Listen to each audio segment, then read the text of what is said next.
Hi friends, ಯೇಸು ಕ್ರಿಸ್ತರ ನಾಮದಲ್ಲಿ ನಿಮ್ಮೆಲ್ಲರಿಗೂ ನನ್ನ ಪ್ರೀತಿಯ ನಮಸ್ಕಾರಗಳು. ಈ ದಿನ ಒಂದು ವಿಶೇಷವಾದ ದಿನ ಏನೆಂದರೆ ಕ್ರಿಸ್ಮಸ್.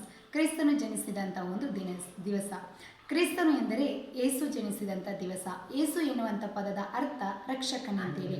ಆ ರಕ್ಷಣೆ ಈ ಭೂಮಿ ಮೇಲೆ ಬಂದು ಜನಿಸಿ ಏನಕ್ಕೆ ಜನಿಸಿದರೆಂದರೆ ಜನರನ್ನು ಎಲ್ಲ ಪಾಪಗಳಿಂದ ರಕ್ಷಿಸಲು, ಎಲ್ಲ ಶಾಪಗಳಿಂದ ರಕ್ಷಿಸಲು, ಎಲ್ಲ ವ್ಯಾಧಿಗಳಿಂದ ರಕ್ಷಿಸಲು, ಎಲ್ಲ ಕಣ್ಣೀರಿನ ಹಾದಿಯಿಂದ ಜನರನ್ನು ರಕ್ಷಿಸಲು ಈ ಭೂಮಿಗೆ ಆತನೇ ಮಗುವಾಗಿ ಜನಿಸಿ ತನ್ನ ಪ್ರಾಣವನ್ನು, ತನ್ನ ರಕ್ತವನ್ನು ಜನರ ಪಾಪಗಳಿಗಾಗಿ ಪ್ರಾಯಚಿತವಾಗಿ ಕೊಟ್ಟು ಜನರನ್ನು ರಕ್ಷಿಸಲು ಆತನೊಬ್ಬನೇ ದೇವರಾಗಿರುತ್ತಾರೆ. ಹಾಗಾಗಿ ನೀವೆಲ್ಲರೂ ಕೂಡ ಯೇಸು ಕ್ರಿಸ್ತರನ್ನು ಸ್ವಂತ ರಕ್ಷಕರಾಗಿ ಸ್ವೀಕರಿಸಿಕೊಂಡಾಗ ನಿಮ್ಮ ಜೀವಿತದಲ್ಲಿ ಇರುವಂತಹ ಎಲ್ಲ ಕಷ್ಟ ಕಾರ್ಯಗಳಿಂದ ಆತನು ನಿಮ್ಮನ್ನು ರಕ್ಷಿಸಿ ಈ ಭೂಮಿ ಮೇಲೆ ಆಶೀರ್ವಾದ ಜೀವಿಗಳಾಗಿ ನೀವು ಜೀವಿಸಲು ಆತನು ನಿಮಗೆ ಶಕ್ತರಾಗಿದ್ದಾರೆ.